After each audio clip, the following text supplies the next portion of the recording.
Look at this beautiful bunch of curly kale that I got at my grocery store yesterday.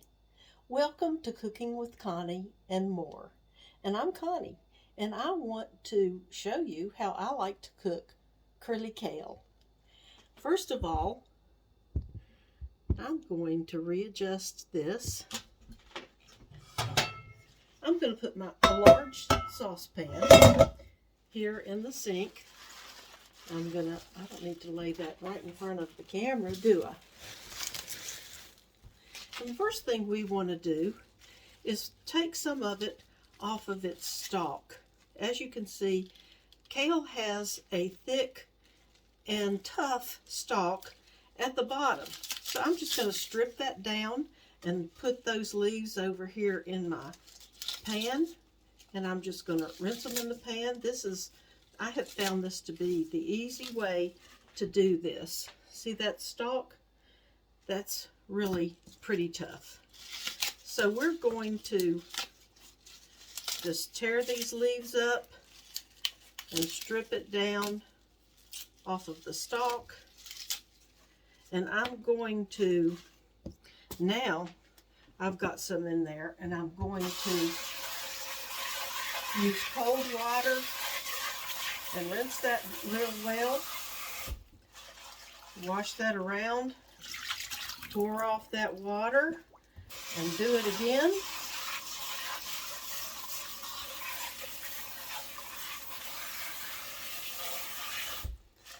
Rinse that around and pour off that water. I don't want so much in the pan that I can't move it around well.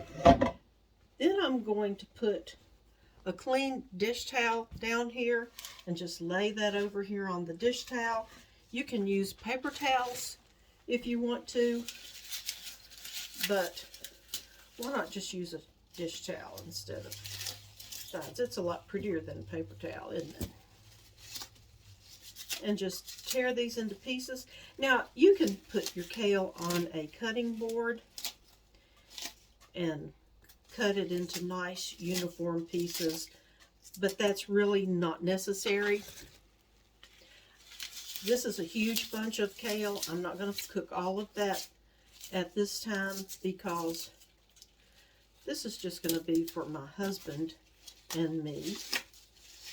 Now, I have a couple of sons. If they were here at the house right now, they'd be enjoying this with us, but they're not here right now.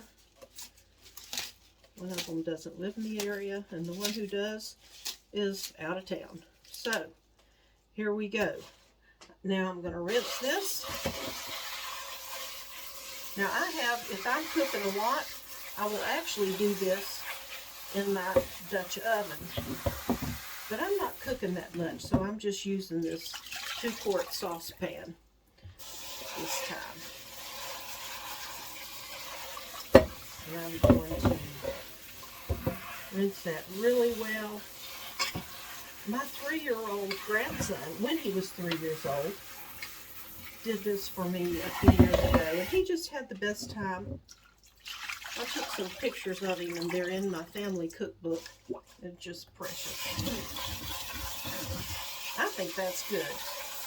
Some people like to rinse it with salt. If you have just gotten this out of your garden, you probably will want to rinse it with salt. Use some salt water. Give it a little bit of abrasion because it might have some dirt on it. But this came from the grocery store, and it's been rinsed, but I like to rinse it again real well with cold water. Now I'm putting that in my pan. Now, as you can see, it's taller than what the pan will hold. I'm going to put enough water in here that's going to give it about 1 inch of water. And I am going to put a little sea salt in there. And then I'm going to put it on the stove and let that cook for, I don't know, maybe 20 or 30 minutes, probably about 20 minutes. I can't remember right off. I'll let you know. So I'm going to pause this. I'm going to put the lid on it, put it on the stove, and let that simmer for a little while. and I'll be back in a few minutes. Well, the kale has been cooking for about 11 minutes. Let's check in on it. Yeah, and it's beginning to smell up the house. If you've ever cooked kale or spinach, you know that it's not a fragrance that a lot of people like. Now, this is really close to being done. I don't like for it to be overcooked, and it's doing real nicely in here. I have my timer set with about 4 more minutes on it. So that's coming real nice, coming along very nicely. And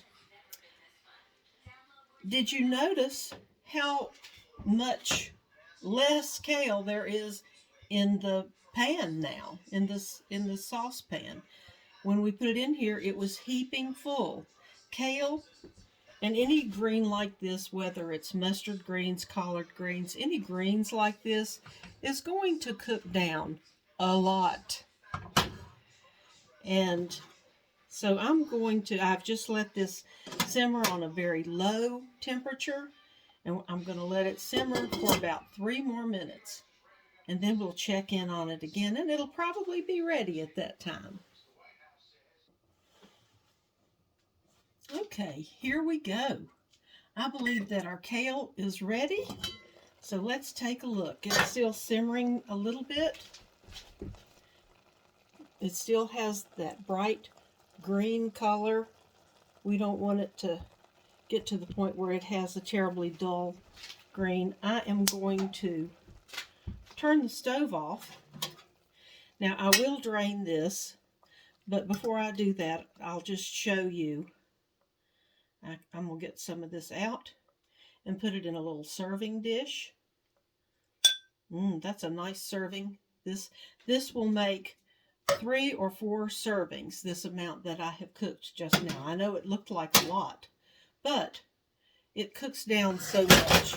We'll move that out of the way. And you can just eat this like it is.